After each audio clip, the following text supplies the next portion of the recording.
Përshëndetje të nderuar miqtë e mi. Ja ku po takohemi sot sërish së bashku në kanalin Monitor TV me mua Tirona Lilin për të filluar me komentimet, me ngjarjet, me thashethemet, me momentet më interesante në ditën e sotme. Do të nisim këtë ditë me Gjestin edhe me Eglin, pasi janë protagonistë më të komentuar, pasi e gjithë vëmendja e të gjithë shqiptarëve është në marrëdhënien e tyre, në dashurinë e tyre, në lidhjen e tyre. Sot dua të flas për këto të dy. Që nga përfundimi i Big Brotherit, Gjesti dhe Egli po ruajnë një marrëdhënie të çuditshme. Një marrëdhënie që në fakt publikun e mban as në ajër dhe as në tokë. As një like në përpostime, as një koment në për statuset e tyre, as një urim në përjetet sociale, gjë për të cilën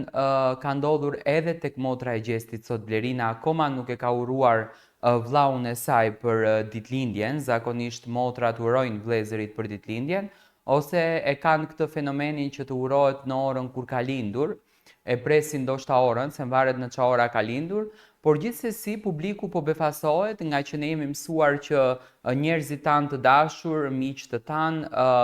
sidomos partnerët në këtë rast që është Egli, të urojnë që në ora 12 të mëngjesit, do me thënë sa po ndron data, nga data 7 në datën 8.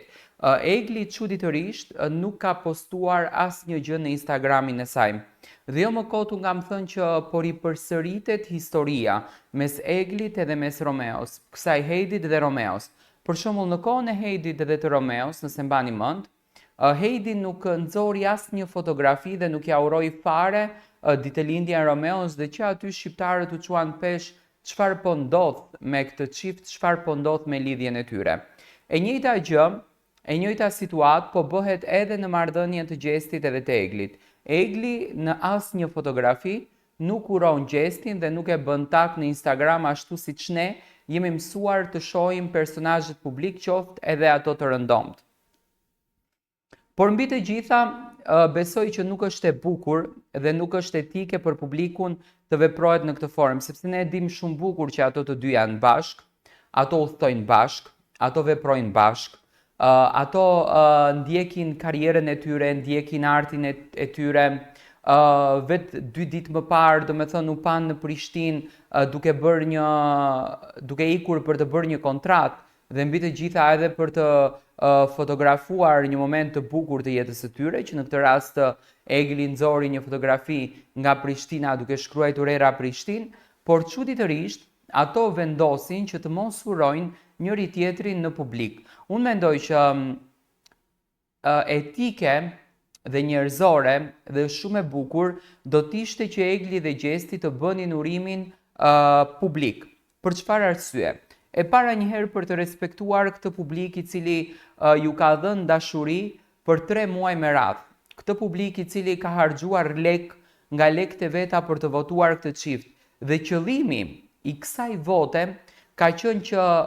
ky çift të jetë bashk duke besuar në ndjenjat, në dashurinë e tyre. Të paktën Gjesti ishte ai që i shkonte Eglit non stop nga mbrapa. Ishte Egli ajo që i shkonte Gjestit non stop nga mbrapa dhe u shëndrua dhe u quajt qoftë nga analistët, qoftë nga komentuesit e këtij reality show, u quajt si një përndjekse. Dhe sot, duke e ditur shumë bukur ne që ato të dy janë bashk, veprojnë bashk, ndajnë momente të bukura bashk, nuk postojnë një fotografi për të uruar njëri tjetrin. Egli natën e parë kur ishte after party në Top Channel që u organizua nga produksioni Top Channelit, Egli postoi një fotografi. Egli ndau një moment të bukur me Gjestin, por që në momentin kur Gjesti tha që ne kemi vendosur të ruajmë privatësinë, Egli nuk poston asnjë gjë, qoftë asnjë urim, por nuk ka asnjë like, asnjë gjë. Do të thënë, Instagramët e tyre apo rrjetet sociale aty ku publiku dëshiron të shikon këtë dashurinë, është vetmja dritare që publiku mund të kupton për çiftin, ato nuk japin asnjë lloj ndjesie për publikun. Unë mendoj që e bukura do t'ishte në qoftë se do të na shkëmbenin një fotografi bashkë nga ditëlindja e tyre, ashtu siç bëjnë të gjitha çiftet e showbizit, që marrëdhënien e tyre,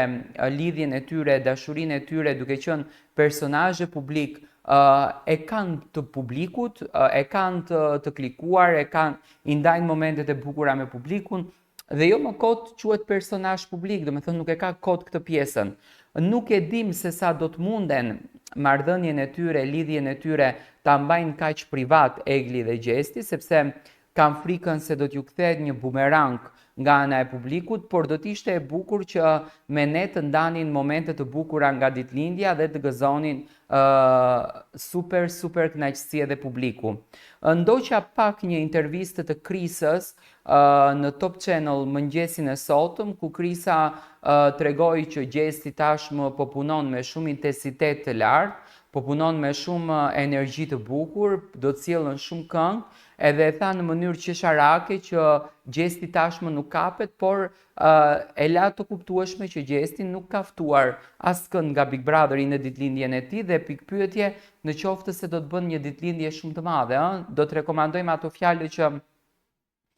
apo do qëndrojmë në ato fjalë që i tham ditën e djeshme, që Gjesti mund të bëjë një festë të vogël, një festë të lezetshme me miqtë e tij më të afërt të zemrës, me familjarët e tij dhe këtë herë edhe me Eglin, pasi që Egli është në Kosovë. Jam shumë konfuz në fakt në qoftë se do të ketë një fotografi mes Eglit dhe Gjestit në Kosovë, sepse mendoj që këtë e kanë të vetmen formë të marketingut që po e mbajnë jashtë duke e lënë publikun non stop në pikpyetje për marrëdhënien e tyre, për dashurinë e tyre, për ndjesinë e tyre, për emocionet e tyre, por besoj që kjo lloj qasje dhe ky lloj veprimi do të jetë një moment i neveritshëm për publikun dhe ajo dashuria dhe ndjesia e madhe do të bie. Sepse ne si popull e kemi qejf të shohim dashurinë, kemi qejf të shohim momentet e tyre dhe jo të jenë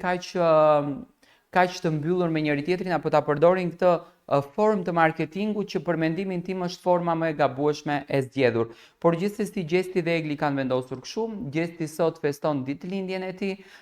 nuk ka një reagim as në Instagram as askund, domethënë as një tak nuk ka pranuar. Kemi parë personazhe që ja kanë uruar në Instagram, por Egli, të paktën dashuria e jetës së tij, nuk ka bërë asnjë veprim për t'i uruar ditëlindjen Gjestit dhe unë jam shumë i bindur jo që Egli nuk do donte ta bën. Unë e pash transparencën e Eglit që ka me publikun, unë e pash transparencën e menjëhershme që Egli e respektoi publikun duke hedhur fotografi në storin e saj në momentin e after partyt që kishte organizuar Top Channel, por unë jam i bindur shumë që menaxhimi i Gjestit, vetë Gjesti, kanë këtë dëshirën e madhe që të mos të ndajnë gjëra private me publikun, por ndoshta ka përdorur vetëm të ndanë gjërat profesionale, pasi që edhe Instagrami i Gjestit është me thënë